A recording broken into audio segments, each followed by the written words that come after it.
마태복음 21장 18절부터 22절까지 한 목소리로 봉독하겠습니다. 이른 아침에 성으로 들어오실 때에 시장하신지라 길가에서 한 무화과 나무를 보시고 그리로 가사 잎사귀 밖에 아무것도 찾지 못하시고 나무에게 이르시되 이제부터 영원토록 내가 열매를 맺지 못하리라 하시니 무화과 나무가 곧 마른지라. 제자들이 보고 이상히 여겨 이르되 무화과 나무가 어찌하여 곧 말랐나이까? 예수께서 대답하여 이르시되 내가 진실로 너에게 이르노니 만일 너희가 믿음이 있고 의심하지 아니하면 이 무화과 나무에게 된 이런 일만 할 뿐 아니라 이 산더러 들려 바다에 던져지라 하여도 될 것이요 너희가 기도할 때 무엇이든지 믿고 구하는 것은 다 받으리라 하시니라. 아멘. 예수님은 이 땅에서 제일 마지막 주간을 예루살렘 성 안에서 보내셨는데 마지막 주간에 하신 일과 비유와 말씀들은 분명히 오늘날 우리 신앙인들에게 꼭 알려주기를 원하셨던 내용들이라고 믿습니다. 고난주간에 예수님이 월요일에 하신 일은 성전을 두 번째로 정화를 시켰고 또 오늘 우리가 봉독한 본문대로 길거리에서 열매 맺지 못하는 무화과 나무를 저주해서 죽도록 하셨습니다. 뿌리부터 말라버렸습니다. 과일나무가 꽃을 피우고 그 열매로 과일을 맺는 것은 지극히 당연한 일이죠. 과일 속에는 새로 생명을 잉태한 씨앗들이 들어있습니다. 과일은 사람들과 동물들에게도 맛있는 양식이 되고요. 또한 땅에 떨어져 썩은 열매는 다른 식물들이 자라는데 도움을 주기도 합니다. 그러므로 열매를 맺지 않는 나무, 과일을 선사하지 않는 나무는 생태학적으로 볼 때 아무 기능을 하지 못하는 나무가 되는 겁니다. 그런 나무는 말라 비틀어져 죽는다 해도 슬퍼할 사람이 없을 겁니다. 신앙으로 사는 사람 역시 그 신앙에 합당한 열매를 맺어야 됩니다. 예수님은 오늘도 신앙인들에게 합당한 열매를 요구하고 계세요. 오늘 이 말씀은 이 점을 비유로 잘 보여주고 있습니다. 예수님이 새벽에 성 안으로 들어오시다가 시장길을 느끼셨다고 그랬어요. 길가에 서 있는 무화과 나무를 보니까 잎이 무성한데 열매를 찾으니까 열매가 없었습니다. 그래서 예수님은 섭섭하게 생각하셨고 곧바로 그 나무를 저주했더니 즉시 말라서 죽어버렸다고 그랬어요. 그런데 오늘 의문은 그렇게 사랑이 많으시고 인자하신 예수님이 그 무화과 나무를 왜 열매가 맺지 않았다고 해서 그렇게 죽여버렸을까? 왜 저주를 하셨을까 하는 거죠. 예수님이 배가 많이 고파서 그랬을까요? 그거보다는 당연히 열매가 있어야 할 무화과 나무에 열매가 없는 것 그 자체에 대해서 무화과 나무에 대해서 무슨 감정이 있는 게 아니고 오늘 우리 신앙인들에게 주시고자 하는 메시지가 분명히 있었던 겁니다. 예수님께서는 먼저 길가에 선 한 무화과 나무를 보셨다 그랬습니다. 이스라엘의 무화과 나무는 1년 중에 6월달과 9월달에 적어도 1년에 두 차례 열매를 맺고 그리고 어떤 무화과 나무는 12월달에도 열매를 맺는다고 합니다. 그런데 오늘 본문의 때는 예수님께서 6월절을 지내기 위해서 예루살렘 성에 들어오신 것을 보아서 6월절이 있는 4월, 절기로 말하면 지금입니다. 지금. 그래서 이 같은 사건을 기록하고 있는 마가복음 11장에서는 무화과 나무의 때가 아직 되지 않았다 이렇게 기록을 해놨습니다. 그러니까 무화과가 열매를 맺을 철이 아니라는 거예요. 그런데 문제는 오늘 본문에 기록된 무화과 나무의 겉모습이 문제가 되는 거예요. 첫째로 잎이 무성한 무화과 나무였다고 했습니다. 대부분의 나무들은 때가 되면 꽃이 피고 꽃이 지고 나면 그 자리에 열매가 맺는데 무화과 나무는 꽃이 피지 않습니다. 그렇기 때문에 무화, 꽃이 없다는 뜻에서 꽃이 없는 나무라고 해서 무화과라고 하는 거죠. 그런데 예수님이 무화과 나무를 보니까 잎이 무성했다고 그랬어요. 굉장히 무성을 했어. 그런데 그렇게 잎이 무성하면 열매가 있을 만했는데 열매가 없었다는 거죠. 잎만 무성했지 열매가 없는 무화과 나무는 예수님의 분노를 사기에도 충분했겠지만 예수님은 신앙은 이렇게 돼서는 안 되겠구나. 잎만 무성하고 열매가 없어서는 안 되겠구나 하고 제자들과 사람들에게 본을 보이기 위해서 그 나무를 저주를 해버렸다고 하는 것이죠. 차라리 잎이 무성하지는 않았더라면 예수님의 저주를 피할 수 있었을 것입니다. 잎만 무성하고 열매가 없는 것은 완전 사기입니다. 사기.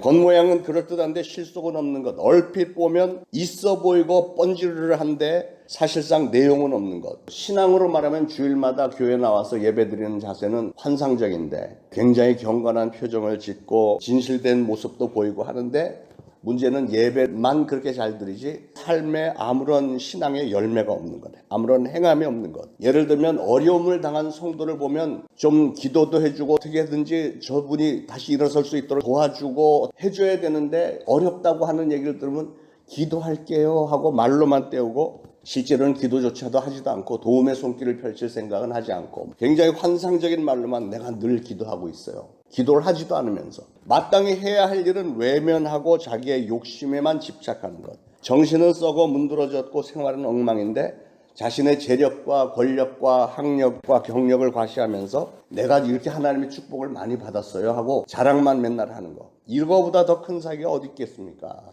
남을 속이는 것보다 자기 자신을 속이는 게 사실은 더 큰 죄입니다. 미련한 죄죠. 예수님이 입만 무성한 무화과 나무를 저주하셨던 건 그런 거품만 잔뜩 있는 신앙을 예수님은 결코 용납하지 않으시겠다는 거잖아요. 이 무화과 나무는 열매를 맺기 위해 진액을 쏟지 않고 잎을 무성하게 하기 위해서만 진액을 쏟았다는 거죠. 신앙인은 신앙인인 척하는 데만 전력을 쏟을 것이 아니라 우리 주님이 요구하시는 신앙의 열매를 맺는 일에 전력을 다해야 될 줄로 믿습니다.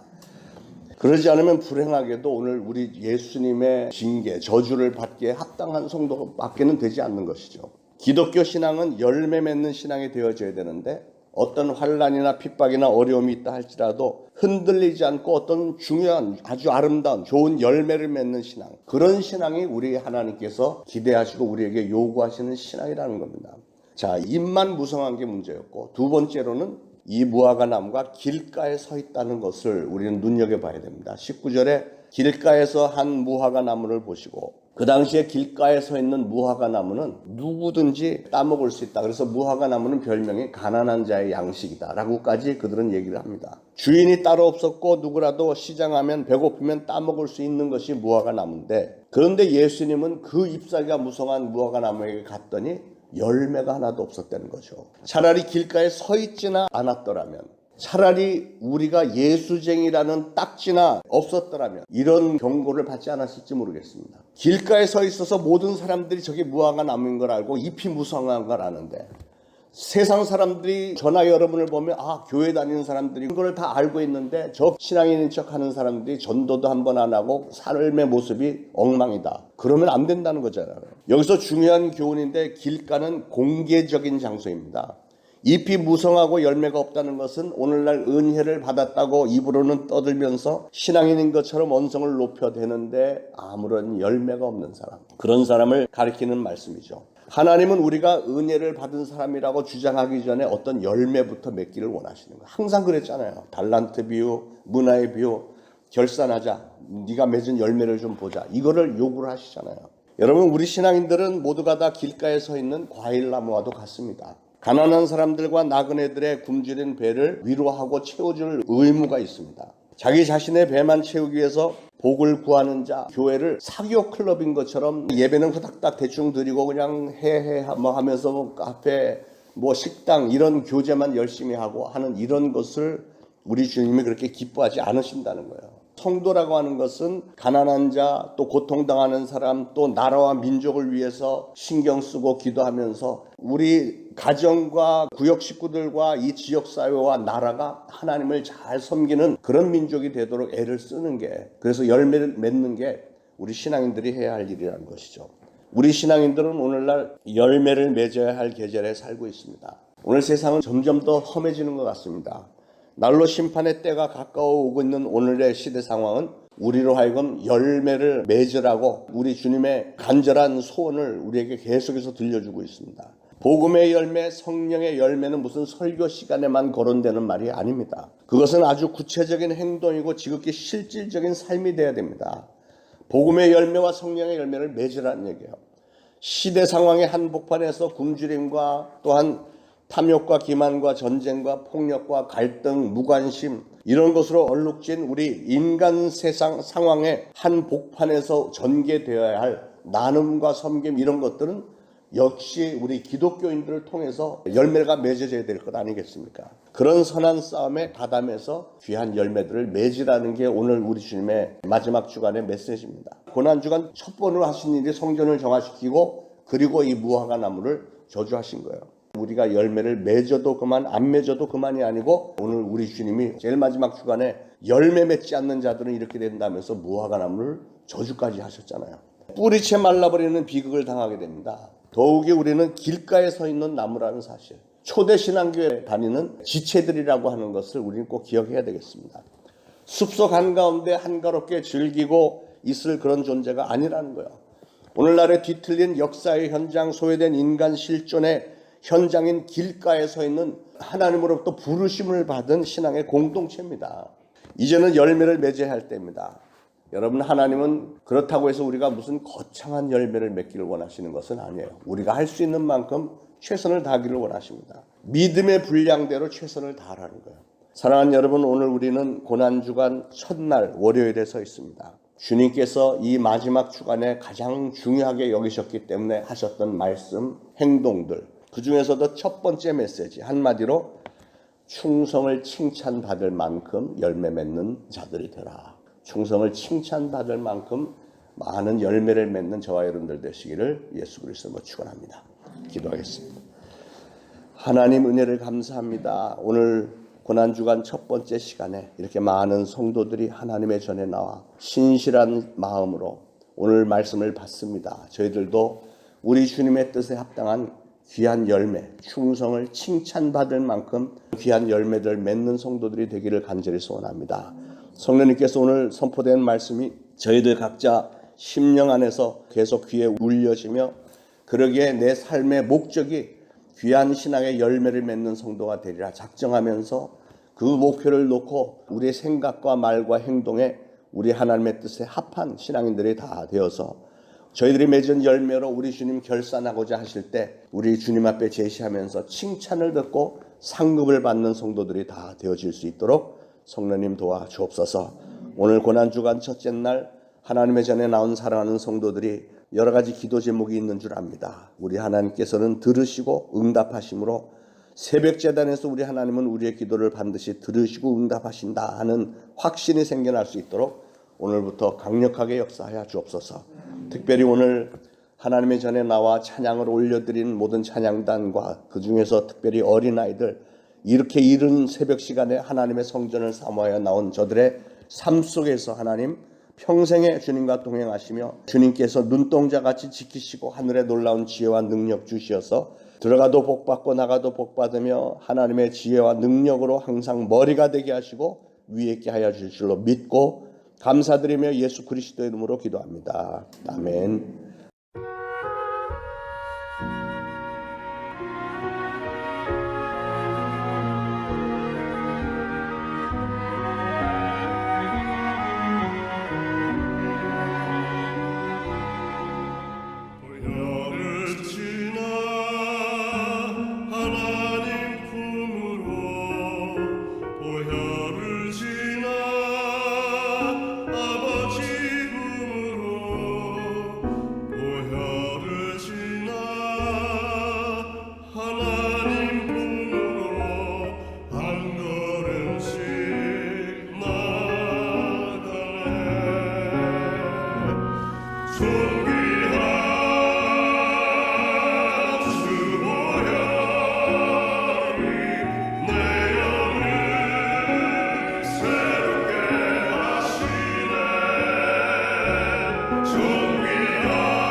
지혜롭게